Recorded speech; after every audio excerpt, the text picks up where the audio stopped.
Assalamualaikum warahmatullahi wabarakatuh. Perkenalkan, nama saya Iva Alestari dengan NIM K1C0254. Sebelumnya izinkan saya mempresentasikan hasil terkait ide dan motivasi saya dalam pengembangan energi alternatif di Indonesia. Negara Indonesia sebuah negara besar dengan populasi lebih dari 250 juta orang dan merupakan nomor 4 dari planet di dunia ini dengan populasi terbanyak. Dengan kondisi geografis yang berkepulauan, pendistribusian listrik yang merata menjadi tantangan yang sulit bagi Indonesia. Baru kota-kota besar saja yang mendapatkan asupan listrik yang memadai, sedangkan daerah pelosok masih minim. Selain masalah pendistribusian, Indonesia masih terlalu bergantung pada sumber energi fosil. Tapi bayangkan jika kita eksploitasi terus, cadangan sumber energi akan menipis dan kemudian habis. Ada minyak bumi, gas alam, dan batu bara adalah 3 sumber energi fosil yang selama ini dimanfaatkan di Indonesia.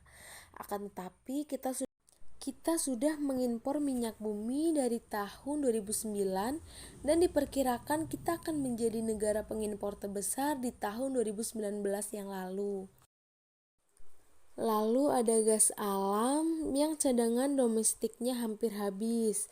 Harus mencari cadangan baru yang mengakibatkan harganya sangat mahal. Sedangkan batu bara yang berkualitas baik sangat terbatas dan biaya distribusinya mahal, sehingga hanya efektif untuk dimanfaatkan di area sekitar pertambangan. Lalu dapat dipastikan pada akhir dekade ini Indonesia akan menghadapi krisis energi. Kemungkinan ini akan berdampak langsung pada melemahnya perekonomian Indonesia, di mana subsidi energi akan mengambil alih sebagian besar anggaran belanja negara. Belum lagi jika ditambah inflasi yang terjadi setiap tahun, perekonomian Indonesia akan anjlok. Maka solusi terbaik beralih ke sumber energi terbarukan. Dan sumber energi terbarukan yang tepat dan efektif yaitu sumber energi biomasa. Dan salah satu sumber energi biomasa yang paling tepat untuk dikembangkan di Indonesia adalah bambu.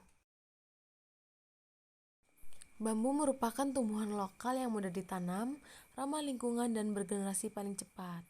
Di Indonesia, bambu adalah salah satu jenis tumbuhan yang sering kita temui di berbagai pelosok desa. Manfaat bambu cukup besar bagi masyarakat perdesaan, baik secara ekonomi, ekologis, maupun sosial, mulai dari sandang, barang kerajinan, barang industri, hingga kebutuhan papan. Baik, jadi ini merupakan ide atau motivasi saya dalam memilih bambu untuk pengembangan energi alternatif di Indonesia karena murah juga gitu. Baik, teman-teman bisa juga melihat cuplikan dari video yang saya akan tampilkan, yaitu dari sumber channelnya YouTube Jaya Wahono yang telah dipublish 7 tahun yang lalu. Sekian, terima kasih, selamat menyaksikan teman-teman. Jika dibandingkan dengan diesel, penggunaan limbah bambu akan jauh lebih ekonomis untuk daerah-daerah yang jauh dari pembangkit listrik besar. Dengan diesel, biaya produksi listriknya kurang lebih Rp4.000 per kWh. Sedangkan dengan bambu, biaya produksi listriknya hanya Rp2.000 per kWh. Ini akan menghemat biaya produksi energi di pelosok Indonesia secara signifikan. Masyarakat setempat dapat berperan sebagai produsen biomasa bambu atau limbah bambu dengan cara memberikannya kepada Clean Power Indonesia sebagai pengolah untuk dijadikan listrik. Lalu diberikan kepada PLN sebagai penyedia dan penyebar listrik utama, dan listrik akan tersebar kembali untuk masyarakat. Sistem kolaborasi yang saling menguntungkan ini akan menciptakan persediaan energi yang berkelanjutan di lokasi sekitar pembangkit. Sistem ini dapat diterapkan di mana saja di Indonesia, sehingga ini menjadi solusi untuk penyediaan listrik di daerah-daerah pelosok. Pada akhirnya, distribusi listrik di Indonesia akan lebih merata tanpa dampak negatif terhadap APBN dan APBD kita. Bambu bukan saja komoditas yang dapat dimanfaatkan untuk sumber energi terbarukan, tapi bambu juga merupakan penyeimbang ekosistem bumi. Ya, tumbuhan ini adalah tumbuhan yang paling ideal dalam menyerap karbon dioksida yang dilepaskan oleh pembangkit, sehingga tercipta kondisi karbon netral dari siklus ini.